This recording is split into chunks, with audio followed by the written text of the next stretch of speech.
Hello everyone, how are you. कैसे हैं आप।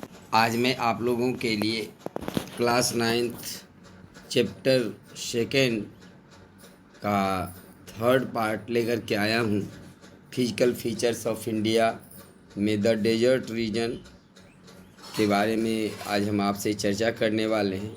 इससे पहले हम the northern mountain region, Himalayan region और नॉर्दर्न प्लेन एरिया पर वीडियो अपलोड कर चुका हूँ।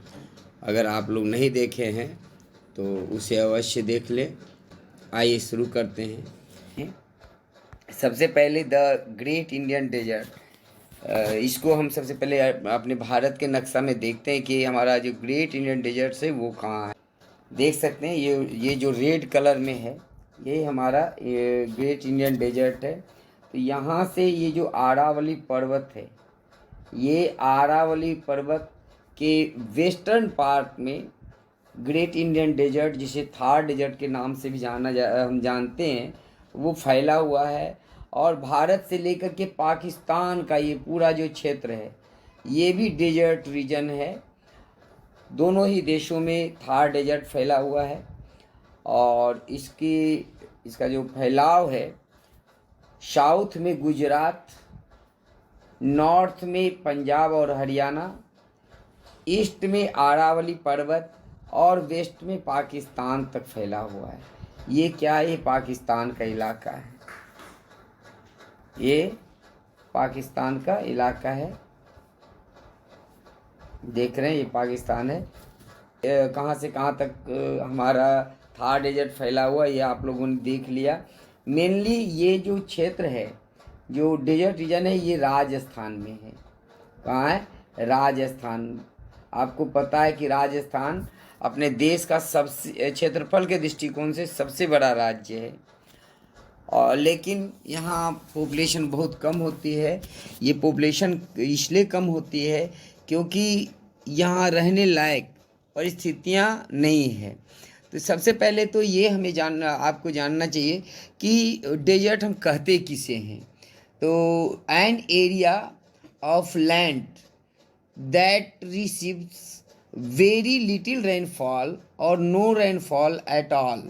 ऐसा क्षेत्र जहाँ बहुत कम बारिश होती है या बिल्कुल बारिश नहीं होती, ऐसे क्षेत्र को हम मरुस्थल या डेजर्ट कहते हैं।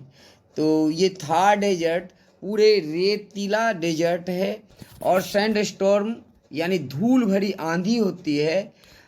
रेत है, जब तेज हवाएं चलेंगी तो इस रेत को उड़ा करके ले जाएंगी, जिससे कि पूरे इस तरह का दृश्य उत्पन्न होता है कि आप उसके आर पार कुछ दिखाई नहीं देता, क्योंकि उस आंधी सैंड स्टॉर्म में धूल कणों की, इस रेत की मात्रा बहुत ज़्यादा होती है। और इस तरह सैंड स्टॉर्म के चलते यहाँ सैंड ड्यून्स का निर्माण होता है। ये क्या है? ये सैंड ड्यून्स हैं। सैंड ड्यून कहते हैं इसको। हिंदी में इसको बालू का टीला या बालू का टिब्बा भी कहते हैं। ये अस्थाई नहीं होता, फिर आंधी चलती है तो यहाँ के ये रेत उड़ करके दूसरी जगह चले जाते हैं।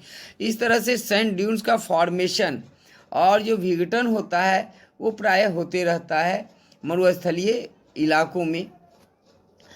तो ये इसकी एक खास बातें थी। थार डेजर्ट की एकमात्र नदी है यहाँ, जिसे हम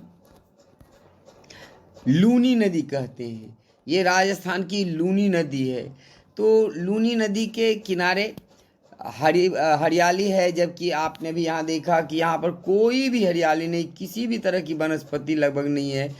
अगर कुछ वनस्पति यहाँ है भी तो ये सिर्फ कटीले झाड़ियाँ हैं, जिनमें से बबूल, बेर, खजूर जैसे नुकीले पत्तों वाले पेड़ पाए जाते हैं यहाँ, और कैक्टस जैसे पेड़ पाए जाते हैं।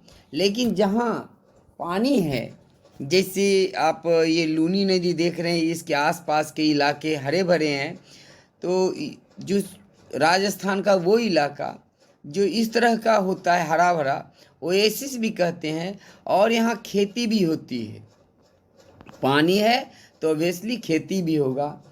और राजस्थान के कुछ ऐसे इलाके हैं जहाँ पानी है, बाकी चारों तरफ क्या है, मरुस्थल है। तो इस एरिया को ओएसिस कहते हैं, मरुद्यान कहते हैं। यहाँ पेड़ पौधे होते हैं और यहाँ भी कुछ आबादी होती है। ये देख सकते हैं, ये ओएसिस का क्षेत्र है, मरुद्यान है, पानी है इन क्षेत्रों में।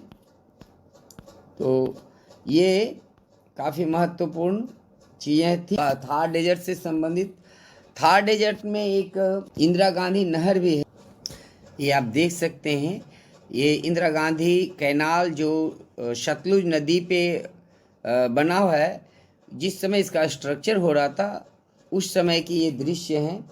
इंदिरा गांधी कैनाल है, राजस्थान में पानी का सप्लाई का सबसे बड़ा साधन है। ये इंदिरा गांधी कैनाल है जिसमें सतलुज नदी के पानी जमा किए जाते हैं और राजस्थान के विभिन्न इलाकों में पहुंचाया जाता है। ये इंदिरा गांधी कैनाल के दृश्य आप देख सकते हैं। ये राजस्थान देख रहे हैं कि इसके आसपास कटीली झाड़ियां हैं। ये राजस्थान अपने सांस्कृतिक विविधता के लिए भी जाना जाता है। यहाँ के जो मर्द होते हैं वो धोती कुर्ता, सर पे पगड़ी, रंगीन पगड़ी पहनते हैं, जबकि महिलाएं चोली घाघरा पहनती हैं। और ये यहाँ के प्रमुख शहर जयपुर, उदयपुर, बीकानेर, जोधपुर, जैसलमेर जैसे शहर हैं। जयपुर इस राजस्थान यानी डेजर्ट रीजन का एक प्रमुख शहर है जिसे महाराजा जयसिंह ने बसाया था। तो ये कुछ जानकारियाँ थी। ये राजस्थान में पानी की कितनी दिक्कत है उसको दिखाता हुआ ये चित्र है। महिलाएं दूर दूर से पानी सर पे लाती हैं, बहुत सारा समय इसमें व्यर्थ हो जाता है और यहाँ के लोग पानी का दुरुपयोग भी बहुत कम करते हैं।